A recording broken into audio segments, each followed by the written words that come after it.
Today on the show, we're going to look at the Zelda timeline era by era. If you didn't know that by the end of the timeline there's about 7 or 8 or maybe even 9 parallel worlds all going at once, then this show is for you.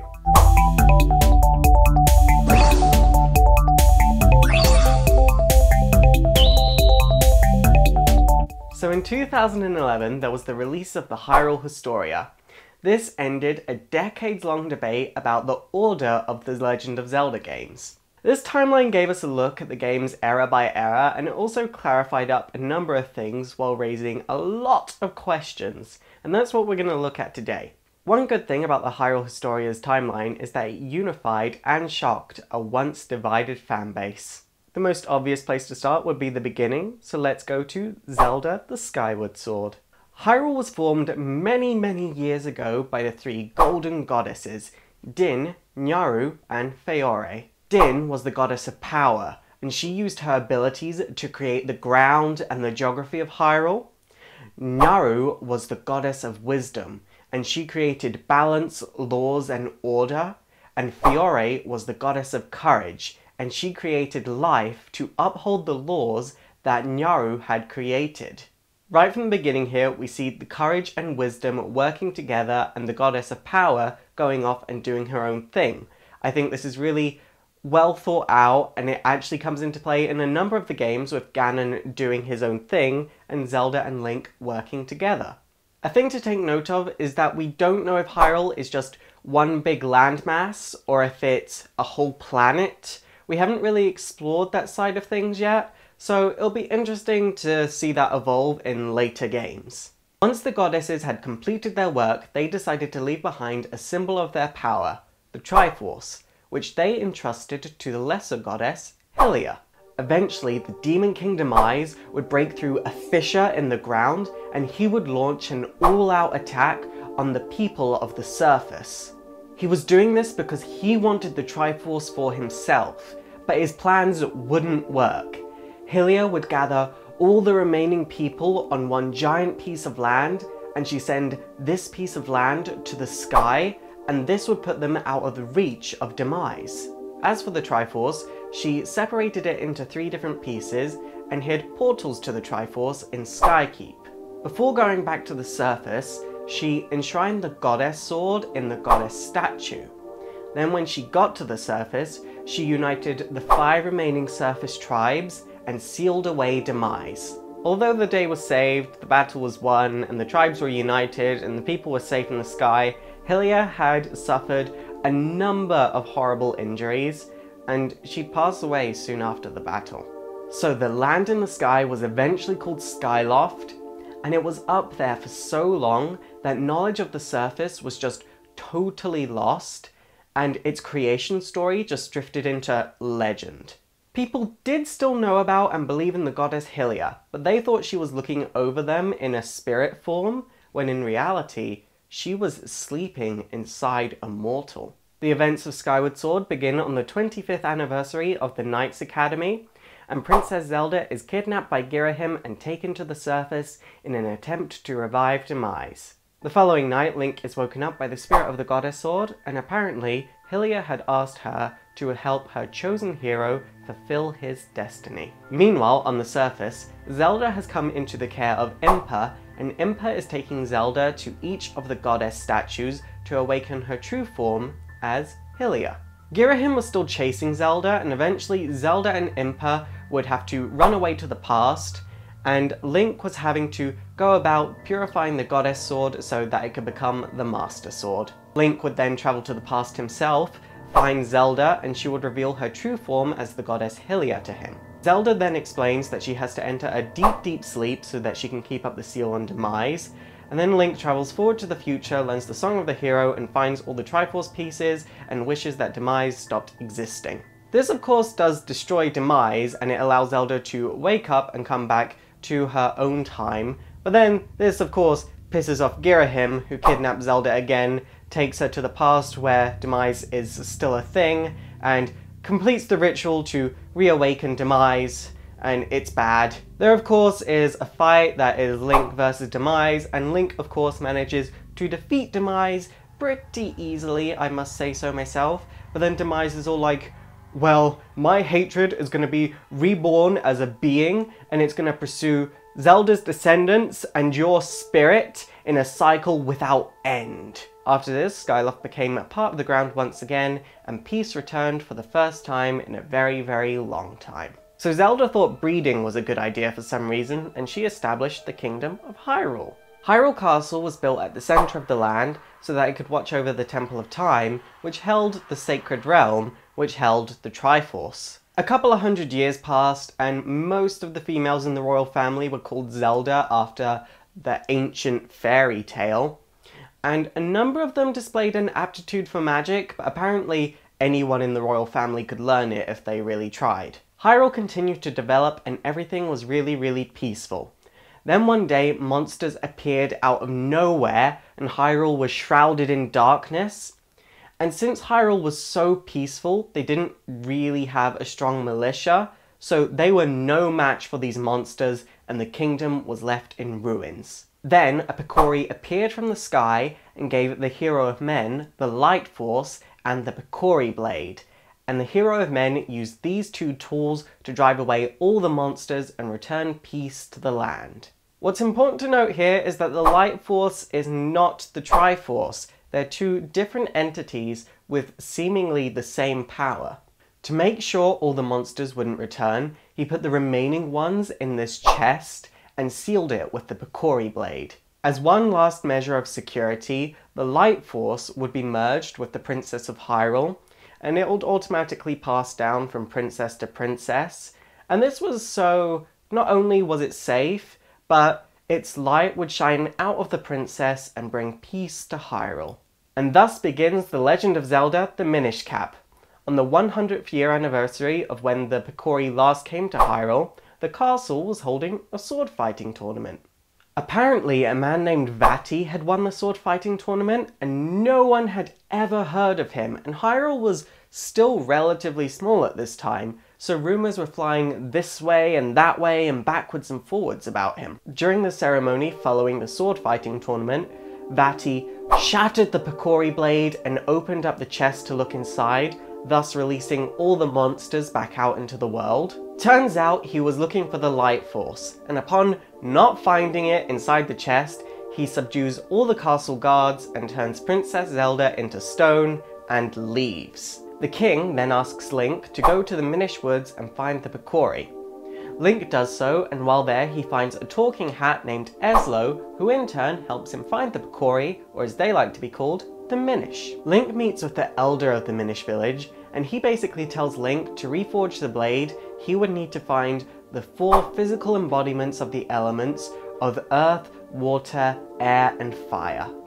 Link manages to gather the 4 elements, and he takes the new Picori Blade, also known as the White Sword, to the Elemental Sanctuary in Hyrule Castle Courtyard. There, the White Blade was fused with the elements, and it created the Four Sword, a legendary blade that had the ability to turn one warrior into 4.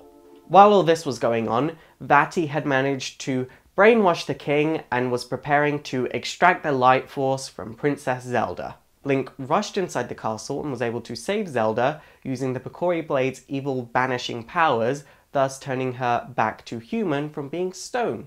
So it turns out that Vaati was a Minish, and he was the apprentice of Ezlo, who was also a Minish, and Ezlo had created this magical cap that had the ability to grant its users wishes, and Vaati had stolen it and used it to become a crazy powerful sorcerer and had turned Ezlo into a cap in the process. Since Vaati was defeated, Zelda used the wishing cap for herself, and she undid all of Vaati's evil and created miracles all around the land at the same time because of the light force that was inside of her.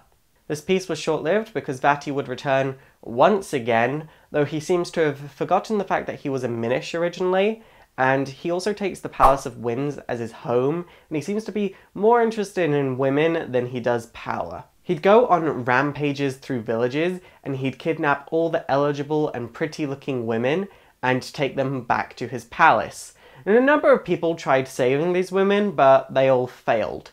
Just as everyone was about to give up all hope, a boy appeared from out of the forest, used his sword to defeat Vaati, and then disappeared without a trace after returning all the girls to the villages. And all the villagers were like to the girls, "What did that boy do that all our other warriors and brave men didn't do?" And they explained that the boy's sword had the ability to split him into 4 different warriors. None of the villagers believed the story, but nonetheless they built a shrine to protect the blade that this hero had used. So for generations, the royal family had managed the seal on the sword, and then for one day randomly, the seal was weakened. Zelda sensed that there was something wrong in the shrine, so she asked a boy named Link to accompany her to the shrine, and just as they were approaching it, a dark figure appeared and he whisked away Zelda. So it turns out the seal on Vaati had become very, very weak and he was able to break out of the sword. Vaati had no memory of the past Zelda, so he didn't recognize this new Zelda either.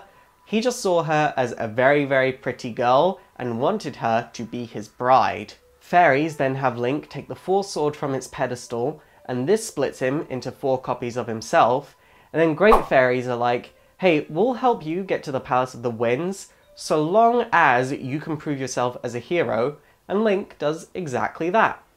After an intense battle, Link was able to seal Vaati inside of the sword, and the people of Hyrule agreed once again that they would keep a very, very close eye on the sword. After this, there was an unspecified amount of time, but Hyrule would enter into a civil war, and a woman would run away from the fields of battle, and she would enter the Kokiri forest and give her baby to the great Deku tree, and she'd be like, "Please raise my baby." Shortly after this, the King of Hyrule is able to unify his country once again. We don't know much about Link's mother. I think we can pretty much assume that she had been injured from the fields of battle, and that's why she gave Link up. And that's really quite sad, but at the end of the day it helped Link discover his true destiny. Now we're on to the Ocarina of Time, which is possibly the most important game in the timeline. So Link growing up would have a number of nightmares about a man from the desert. One day the Great Deku Tree sends the fairy Navi to go and get Link for him. Link would then have to enter the Great Deku Tree and defeat Goma. After this, the tree reveals that he's actually been cursed by Ganon and is about to pass away. Before passing away, the tree gives Link the Kokiri Emerald, and he has to take the emerald to Hyrule Castle and give it to Princess Zelda. A good social thing about this game is that you can blatantly see that people don't match up Zelda to the goddess Hylia, and they don't really think that she has that much power. But the Deku Tree knows about Zelda's power, clearly, so he might have actually been around in Skyward Sword. Link hurries on over to Hyrule Castle, and Zelda basically explains that Ganondorf is planning to take the Triforce for himself, so Link and Zelda decide that they're going to get the Triforce. Link manages to gather the other 2 spiritual stones from Zora's Domain and Death Mountain, before eventually returning to Hyrule Castle to see Zelda running away from Ganondorf. While running away, Zelda throws the Ocarina of Time in Hyrule Castle Moat for Link to retrieve later, and after retrieving the Ocarina, Link goes forward to the Temple of Time. Link was able to open up the seal on the Master Sword, retrieve it from its pedestal, and in turn open up gates to the Sacred Realm. Link, however, was still a child at this point, and he wasn't ready to be the hero of time, so he was sealed inside the Temple of Light for 7 years. While Link was asleep, the gates to the Sacred Realm were left wide open, and Ganondorf was able to enter and take a piece of the Triforce for himself. Since Ganondorf's heart was out of balance, he was only able to get the Triforce of Power, but it was more than enough for him to be able to take over all of Hyrule and start ruling it himself. Also, as a result of Ganondorf having a black heart and taking a piece of the Triforce, it meant that the Sacred Realm became corrupted, which in turn corrupted the temples of the sages, which meant that the sages-to-be wouldn't be able to awaken without some help, which meant that Link would have to go on an adventure to awaken them manually. Aided by Sheik and the Sage of Light Waru, Link is able to reawaken all of the new sages to their power. Link then returns to the Temple of Time, and Sheik reveals herself to be Princess Zelda, the keeper of the Triforce of Wisdom, and the 7th Sage. The reunion is cut short, and Zelda is kidnapped by Ganondorf, and Link, aided by the sages, has to go to the top of Ganondorf's tower for an all-out battle between the hero of time and the Desert King of Evil. After Link defeats Ganondorf, he becomes Ganon, like a pig-like monstrous creature, without the dwarf at the end, and then Link also manages to defeat him, and this is where the timeline splits in not 2, but 3 ways. The thing to note is that Link does not actually kill Ganon, he just weakens him enough for Zelda and the rest of the sages to seal him away. So the way that the timeline splits is there is the child timeline, which goes back into Link being sent back into his own time. He manages to warn the king about Ganon's intentions before he comes into his own with the Triforce of Power, and this is where the Twilight Princess happens, and all those fun games happen. Then there's the adult timeline, where there is no Hero of Time.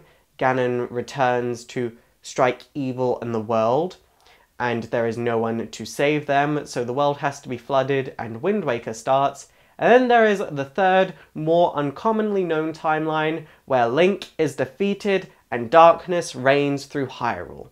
Personally, I find this third timeline the most interesting, because it covers most of the original Zelda games, which kind of to me says that they look back on their past and see it as darkness, so they put it in a world that is darkness, and they put all of the newer, really great games in the new timelines, and those ones are a lot of fun, and the new timelines in turn are a lot of fun. They bring about a lot of joy for Hyrule, so I don't know, I think that's just kind of a cool thing.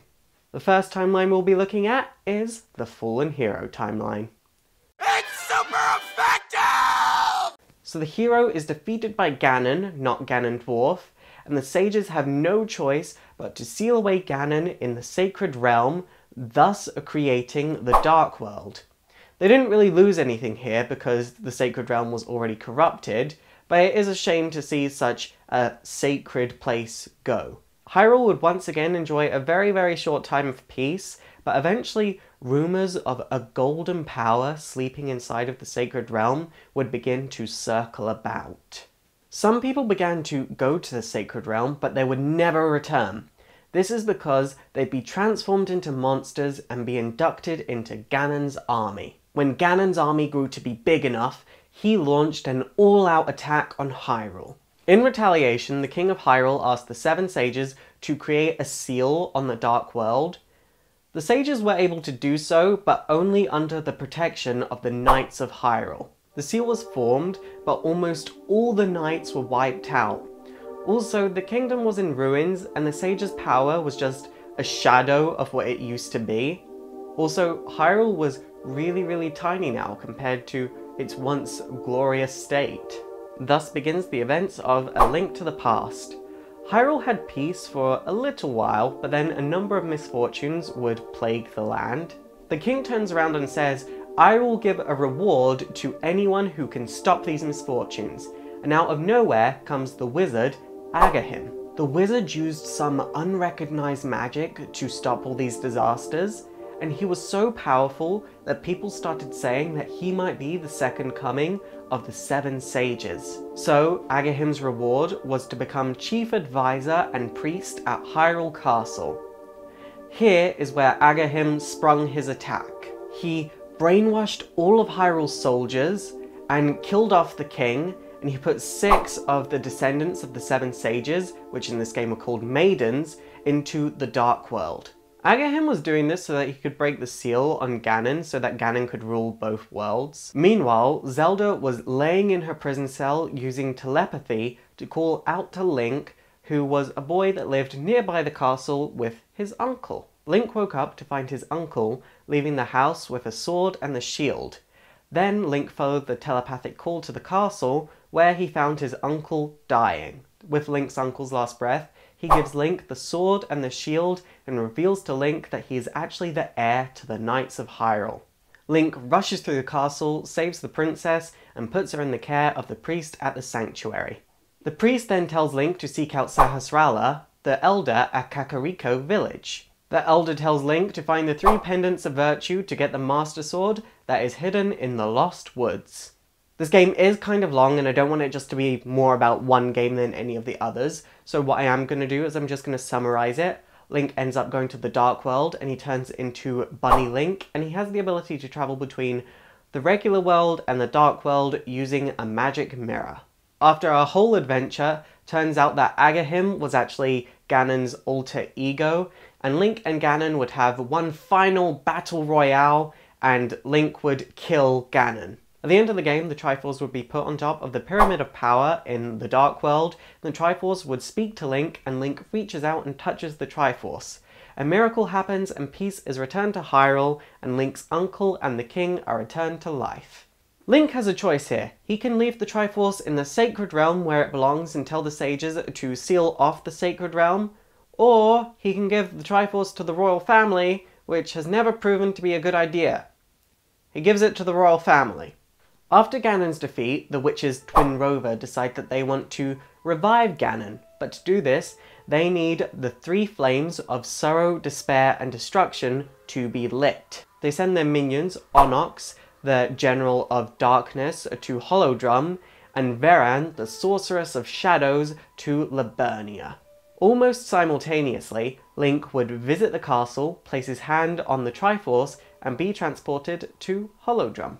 So here begins the Oracle series, and while the games are pretty much interchangeable when you're actually playing them, as far as the timeline goes, they start with the Oracle of Seasons. So upon arriving in Holodrum, Link finds a group of dancers who are watching a dancer named Din, and then out of nowhere, a whirlwind comes along and takes Din away. Turns out that Din is the Oracle of Seasons, and because she's been kidnapped by Onox, all the seasons in Holodrum have been put totally out of order and into chaos. The only way for Link to restore peace was to gather the 8 essences of nature and use the Rod of Seasons to aid him. Link in the end would save Din, defeat Onox, and go forward onto Liburnia, but what is important to note is that Onox did cause enough chaos and destruction for one of the 3 flames to be lit. Soon after arriving in Liburnia, Link would find Impa, who was being attacked by monsters, and then he would move a boulder that had the Triforce crest on it, and then he'd find Nyaru, a woman who was singing to nearby animals. Taking focus away from the individual games again and back onto the timeline overall, because this era of Zelda honestly wasn't that interesting, Link does manage to save the day, but Ganon is semi-revived, but he's totally animalistic, and Link manages to kill him off as well. After these 2 games, Link would depart Liburnia by boat, and thus begins Link's awakening. And this game, it's up in debate whether it should be put on the timeline, because as things stand and what we understand of the Zelda universe, it didn't actually happen. I'll tell you what I mean. At the start of Link's awakening, Link is in a storm and he washes up on an island. And through the game, he is told that if he wakes up the Windfish, the island would cease to exist. At the end of the game, Link does indeed wake up the Windfish, and then he wakes up with clinging to the debris of his boat. It doesn't have any major implications for the timeline, like Ganon isn't revived, he isn't killed. It's just nice to know its placement and where it happens. But what I find quite irritating about this game, it really does have the, and then he woke up and it was all a dream. And it's quite annoying when you've got such a grand timeline and then such a self-centered game. What we can say for sure though is that we don't know what happens to this incarnation of Link after this, and this Link has more games out of any other Link in the Zelda series. Like, even the Wind Waker Link, and he had quite a few games as well. Much later, Ganon is about once again, and the Triforce is split, but Ganon manages to keep hold of the Triforce of Power, and the Triforce of Courage is asleep somewhere in the Hero Eternal. And this is where A Link Between Worlds begins, and I'm not going to cover what happens in this game in detail. I'm doing this because, one, not only is it a relatively self-centered game, I mean, okay, it adds a parallel world to the Zelda universe, but honestly, it's new, and it wouldn't be fair to the people that haven't played the game yet to give them spoilers on such a new game. Okay, if it was 2 or 3 years old, then I'd be more than happy to talk about it, but it came out a month ago. What I will say is that following the events of A Link Between Worlds, Hyrule enters another golden era. The Triforce is in the hands of the family for them to use at their will. So eventually a king would anticipate his death, and he needed to find a ruler that would use the Triforce wisely and kindly, and his son would not fit the bill. He couldn't find anyone in time, so he was forced to split up the Triforce into 3 individual parts, once again. When the prince becomes king, he's pretty angry to discover that he only gets the Triforce of Power and the Triforce of Wisdom, so he goes about like, where is it, and he's ultimately unable to find it, and then the wizard turns up out of the woodworks and is like, hey, your sister knows where the Triforce of Courage is, and he goes to his sister and he's all like, hey, where is it? You must tell me where it is, and Zelda's all like, no. So the wizard put Zelda to sleep in an eternal sleep out of frustration, and this kills off the wizard in the process. The prince is filled with grief at his actions, and he seals off Zelda in North Castle, and he orders that all females in the royal family from this day forward be named Zelda. Since Zelda was the only one who knew where the third Triforce piece was, the royal family weren't able to rule the kingdom properly because they didn't have the full Triforce at their hands. This resulted in the kingdom being divided and being reduced in size. Here is where the Legend of Zelda begins. An army comes to Hyrule and steals the Triforce of Power, and this army in turn is actually led by Ganon. Fearing Ganon's power, the current princess, a girl called Zelda, splits the Triforce of Wisdom up into 8 pieces and hides them throughout Hyrule. She then tells her nursemaid, a woman called Impa, to go across Hyrule and find a man with the courage to defeat Ganon. Zelda would be kidnapped and Impa would find Link. Link would gather the pieces of the Triforce of Wisdom, go to Ganon's lair in Death Mountain, and was able to defeat him. The stories continued instantly with Zelda 2: The Adventure of Link. So even though Link had defeated Ganon, his underlings were still about, waiting for Ganon to one day return. They were attacking Hyrule in every way, shape and form, looking for Link. You see, if they were able to kill Link and sprinkle his blood over the ashes of Ganon, then Ganon would be revived. Link stayed in Hyrule to help out with the restoration of the land, and a day near his 16th birthday, this weird crest appeared on his hand, and it looked a lot like the crest of the kingdom. Link went to Impa and was like, hey, what's with this weird mark that's appeared?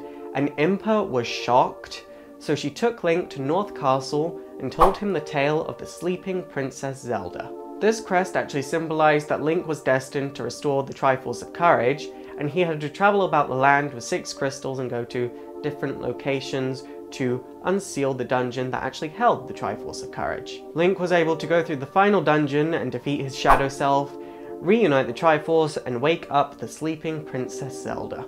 Now that the Triforce was reunited for the first time in a couple of 100 years, the revival of Ganon was prevented, and peace was returned to the land once again. This is actually where this timeline ends, and I find 2 things quite interesting here. One, not only does this timeline end where the series started, but 2, this timeline ends with ultimate peace, which is something that the other 2 timelines are still looking for. It's super effective! Now we'll look at my favourite timeline, the child timeline. This is the timeline that Link is sent back to his own time by Princess Zelda in the Ocarina of Time, and he's able to warn the king about Ganon's intentions and have Ganon locked away and banished. After telling the royal family of Ganon's intentions, Link is able to spend a bit of time with Zelda before leaving to find his friend and companion, Navi. Zelda says that she's sure that the 2 of them will meet again, but to prevent anyone from entering the Sacred Realm while he's not around, she gives Link the Ocarina of Time and teaches him the Song of Time. Link then goes to Lon Lon Ranch, gets his horse Epona, and leaves Hyrule. Here begins the events of Majora's Mask, which once again is pretty much a standalone game and has no real effects on the timeline, but it's possibly my favourite Zelda game, but for the sake of this video, we won't be going too deeply into it.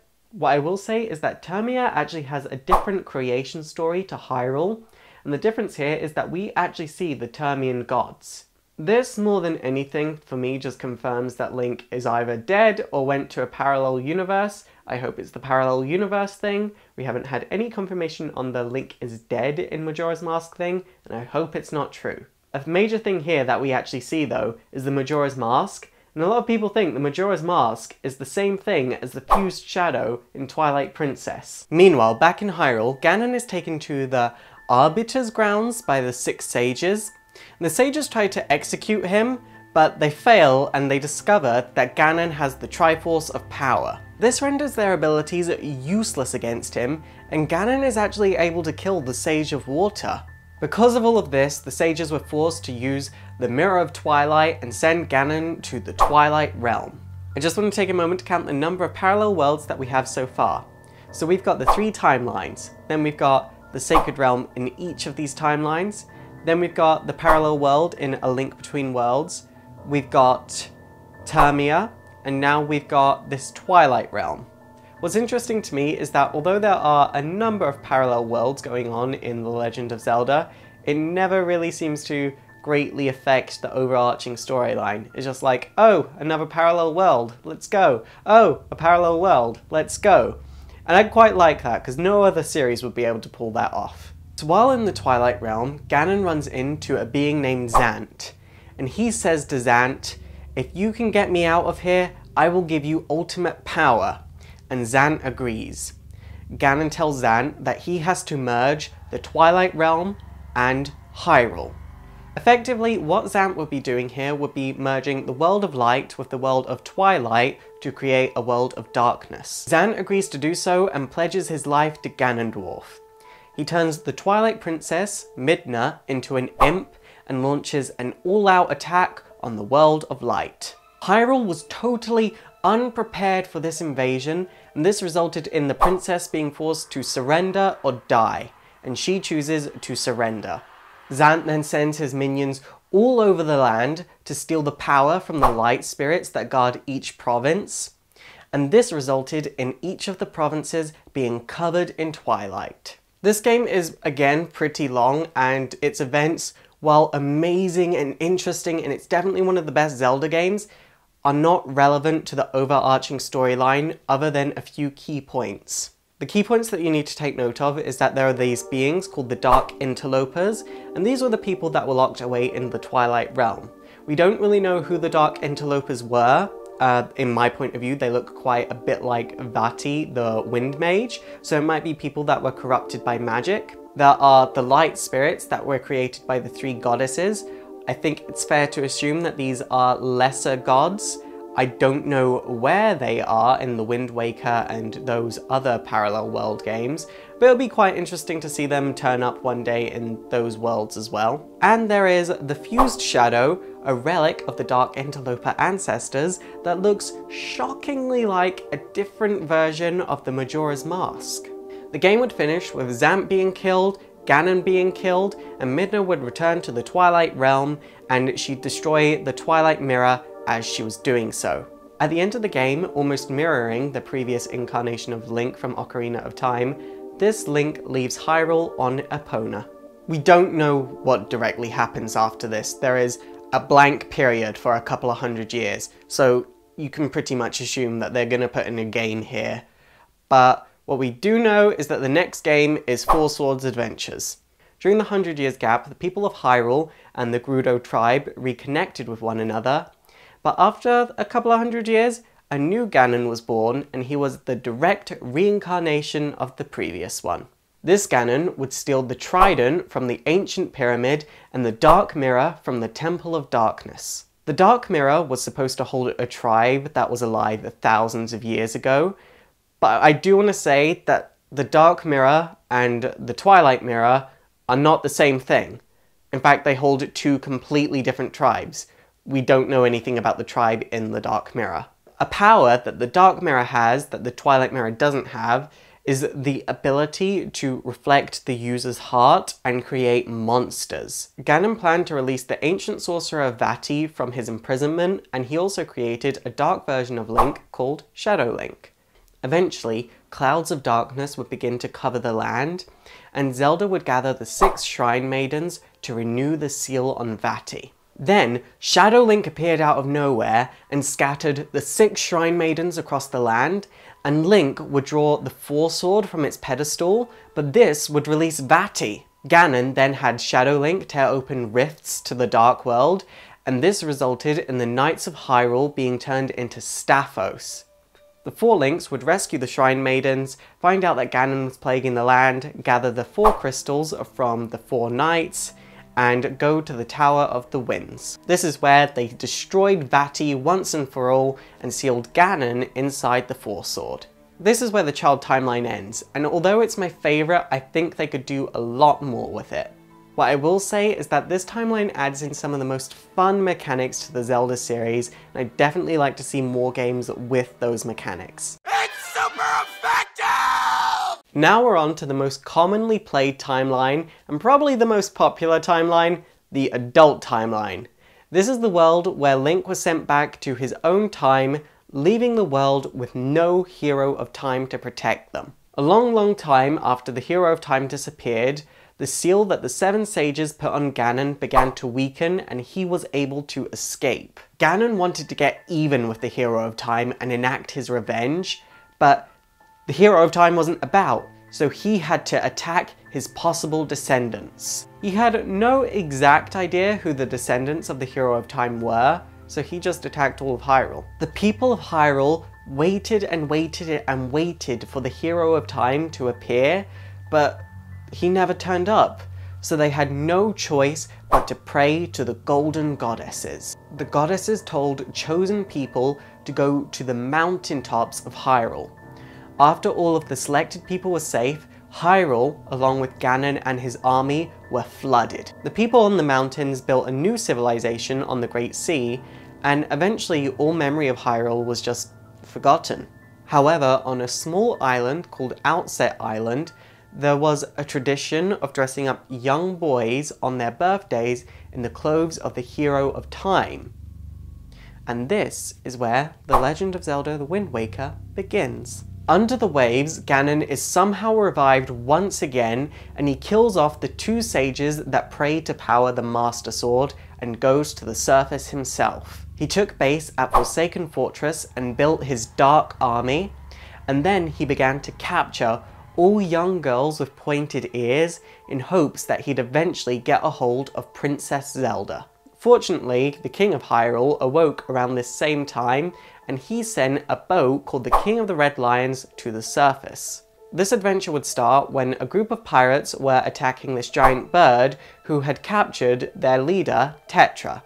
This leads Link on an adventure to accompany the pirates to the Forsaken Fortress to save his sister, where he fails abruptly, and then he meets the King of the Red Lions, and the King of the Red Lions takes him on an adventure to go and get the 3 Goddess Pearls, or 3 Goddess Stones, so that he can go and get the Master Sword. Only one thing happens in this part of the adventure that really fits in with the Zelda mythos, but also raises a number of questions.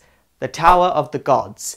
It's potentially the Temple of Time. So we see that the Tower of Gods is directly above Hyrule Castle, and Hyrule Castle has obviously been built on top of the Temple of Time at this point, because it was destroyed when Ganon ruled Hyrule. Is the Tower of the Gods present in the Ocarina of Time? Because there's no way that one lone king would have been able to build that from under the sea. Or is the Tower of the Gods something that would materialize when man needs it?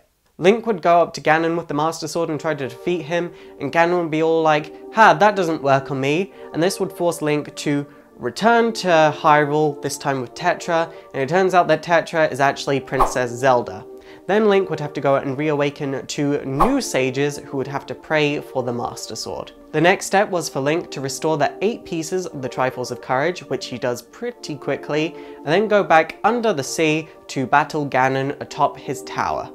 Ganon was able to unite the Triforce and make a wish to be Hyrule's ruler, but before he could confirm this wish, the King of Hyrule touches the Triforce and wishes for Hyrule to be destroyed. Link and Ganon would then battle, and Link stabs Ganon in the forehead, thus turning him into stone, and Link and Zelda would go back above the waves. Straight away after this, Phantom Hourglass happens, and it's not really relevant in the overarching timeline. We're not really sure if it even happened, but what I will say is that if it did happen, it adds in another parallel world. Tetra's pirates would eventually find a new continent, and the only structure on this continent was the Tower of Spirits and the spirit tracks that connected everywhere. Tetra decides to call this place New Hyrule and establish a kingdom here. 100 years pass, and Tetra's descendant, Princess Zelda, and a royal engineer named Link decide to investigate the Tower of Spirits. At the doorway to the tower, Chancellor Cole reveals that he wants to revive the Demon King Malladus, who was sealed below the Tower of the Spirits. Cole and Byrne separate Zelda's spirit from her body, and they take away the body So Zelda's spirit and Link go to the Locomo sage Anjean. Anjean basically says the tower has been destroyed and you two need to restore it. The two would eventually restore the tower, make it to the top, Malladus would be revived, Link would fight and defeat Malladus, and the day would be saved, and the Locomo sages would go off into the sunset to the sky. This is where this Zelda timeline ends, and what I expect out of this Zelda timeline is a full-on steampunk Zelda game. You've got the foundation for it there, you've pretty much abandoned the Hyrule that the three golden goddesses made, so make a new mythos, establish a new land, and make something totally unique that no one would expect from a Legend of Zelda game. Steampunk. It's super effective! Okay guys, that is it for today. If you think I've missed anything major or important about The Legend of Zelda, please let me know in the comments down below. Also don't forget to thumbs up and subscribe. My name is Faust, this has been Exploring Video Games, and it is super effective.